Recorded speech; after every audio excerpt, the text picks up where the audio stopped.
మీ దగ్గరికి ఎక్కడెక్కడి నుంచో పెళ్ళిళ్ళు కావట్లేదని, లేదంటే చాలా కాలం మా భర్త వదిలేసి ఉన్నాడు, లేదా భార్య వదిలేసి ఉన్నాడు, అలా సంబంధాలు ఎన్ని చూసినా రావట్లేదు, ఇట్లా వచ్చిన వాళ్ళు ఉన్నారు కదా, చదువుల గురించి అంటే ఇలాంటి వాటిలో బాగా మీకు ఇది నేను బాగా వీళ్ళకి మంచి పరిష్కారం చూపించాను, చాలా ఆనందంగా ఉన్నారని నేను 2-3 ఉదాహరణలు చెప్పండి.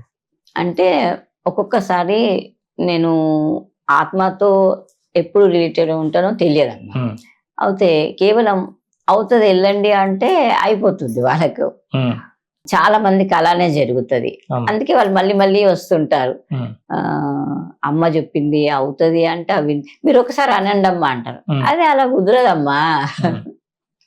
నేను అన్నాను నాకు తెలియదు, ఆవిడ అనాలి నేను కాదు అని చెప్తుంటాను అనమాట. అట్లా కూడా చాలా మందికి ఉద్యోగాలు లేకపోయినా, ఇది ఆరోగ్యం బాగాలేకపోయినా బాగుంటది ఏం కాదు ఎల్లు అంటే అలా బాగుంటది అమ్మా. అంటే మీ దగ్గరకు వచ్చిన వాళ్ళందరికీ ఇప్పుడు దాకా సంపాదించుకున్న శక్తిని అంతా ఇస్తూ పోతున్నారు కదా, మీకు శక్తి తగ్గుతుందా పెరుగుతూ పోతుందా? అంటే ఒక బావిలో ఊట ఎలాగ ఊరుతూనే ఉంటదో ఆత్మశక్తి ఎప్పుడు తగ్గదమ్మా. మనస్సుతో రిలేటెడ్ అయ్యి జపాలు చేసుకొని స్టాక్ పెట్టుకుంటే ఆ స్టాక్ అయిపోవచ్చు. కానీ నేను ఒక ఆత్మని, నా ఆత్మశక్తికి మించింది ఇంకొకటి లేదు. నా ఆత్మశక్తి యంత్రము, మంత్రము, తంత్రము.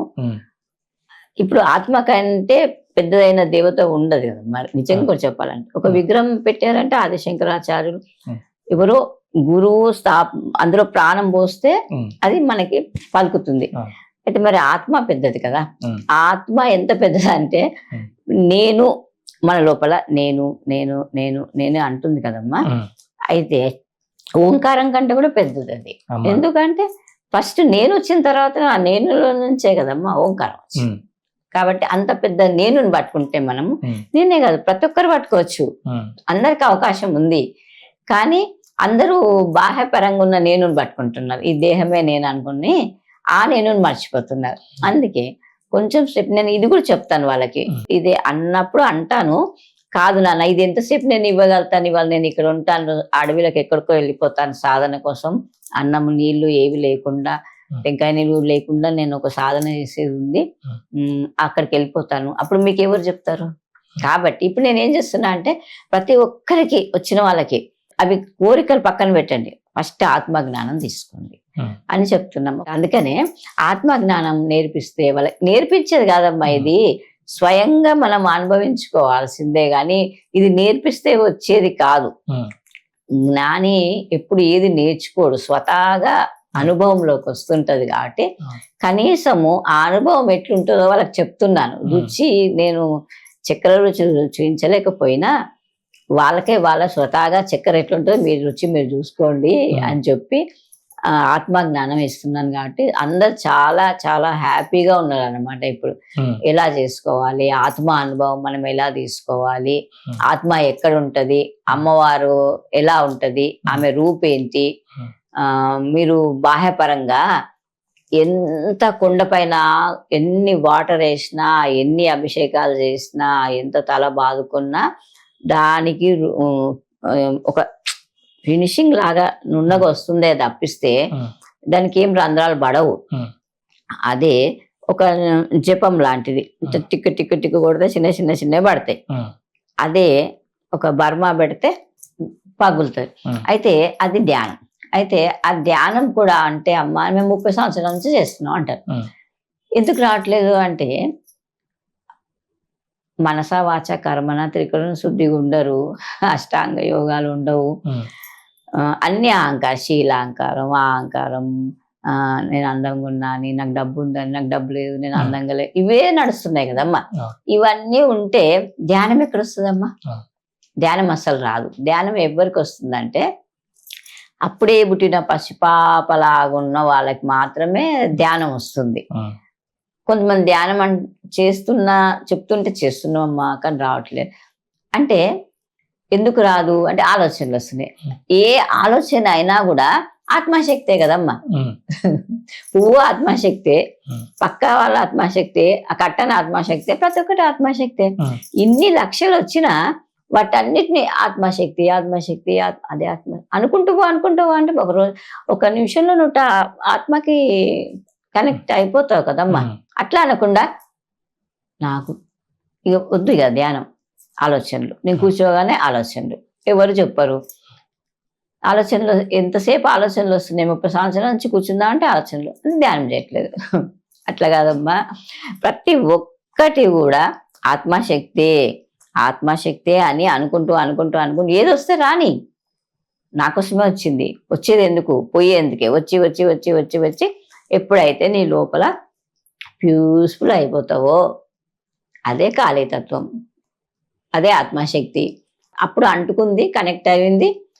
అలాగే రోజు కొంచెం సేపు చేస్తుంటే అప్పుడు ఈ దేహానికి మనం చెప్పొచ్చు, తల్లి ఈ దేహమా నేను ఇది కాదు, మనసుకు చెప్పాలి, నేను ఈ మనసుని గాను, నేను దాటుతున్నా, నాకు కొంచెం జ్ఞానం వచ్చింది, నేను లోపలికి వెళ్తున్నా, నేను తలుపేసుకుంటున్నా, డోర్ వేసుకుంటున్నా, ఆ మనసుకు చెప్పాలా. నువ్వు బయట ఉండి ఇంకా దేహానికి కూడా ఈలో ఉన్న ఏ వర్క్ చేస్తున్నాయో అవన్నీ మీరు సెలవు ఇచ్చేస్తున్నా, బయటకు వెళ్ళిపోయి చక్కగా కూర్చుంటే అమ్మ ఇంకా లేవ బుద్ధి కాదు.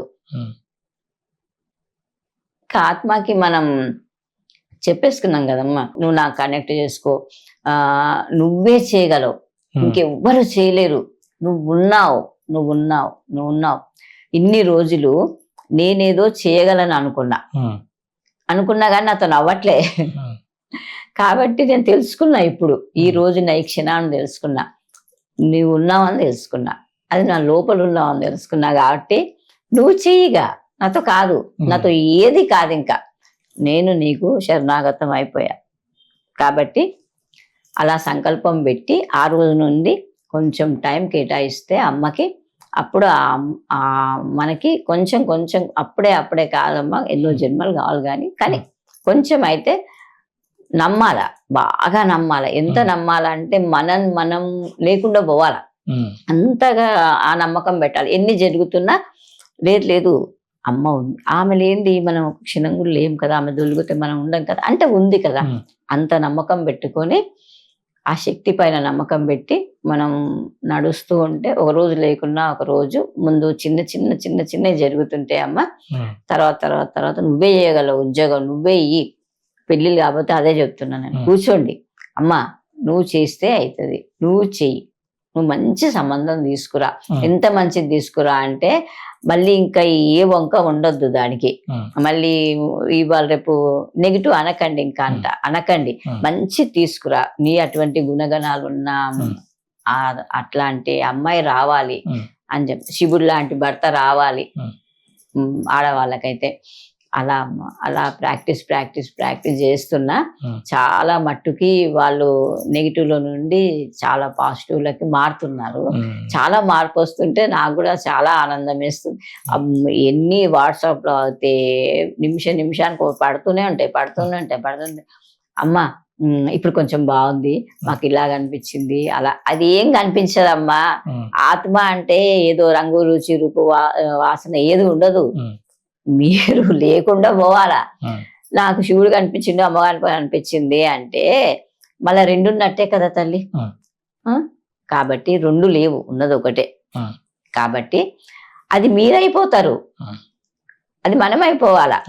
మనం అయిపోతేనే ఇంకా అప్పుడు మనకు నిర్ధారణ, ఈ దేహం లేకుండా పోవాలా. ఆ 2 నిమిషాలు అనుభవిస్తావా, 10 నిమిషాల ఆ యొక్క తత్వాన్ని మనం అనుభవిస్తాం కదమ్మా. అదే శక్తి, ఆ శక్తి మనకి ఇంకే కోరిక కోరకపోయినా మన ఎంబటే ఉండి మన అన్ని కోరికలు తప్పకుండా నెరవేరుస్తుంది అని. ఈ విధంగా కొంతమంది భయపడతారు, అమ్మ నాకు అస్సలు ఆరోగ్యం బాగాలేదు, చాలా అసలు డాక్టర్ దగ్గరికి వెళ్ళాలంటే భయం వేస్తుంది, ఈ జబ్బు ఆ జబ్బు అసలు మందే లేదేమో అంటున్నాడు. అంటే కాదు, కూర్చోండి, డాక్టర్ మస్తు చెప్తాడు, మందులు లేవని చెప్తాడు, కానీ మీ ఆత్మని అడగండి, మందు లేదా దీనికి. ఎప్పుడైతే మీరు పీస్ఫుల్ కనెక్ట్ అవుతారో, శూన్యం చ శూన్యం మహాశూన్యంకి కనెక్ట్ అవుతారో, అప్పుడు కొంత అదే తగ్గుముఖం పడుతుంది. కరెక్ట్ లేకపోతే బయట నుంచి మనకి కొత్త మెడిసిన్ వస్తుంది, ఉమ్. బాగుంటారు.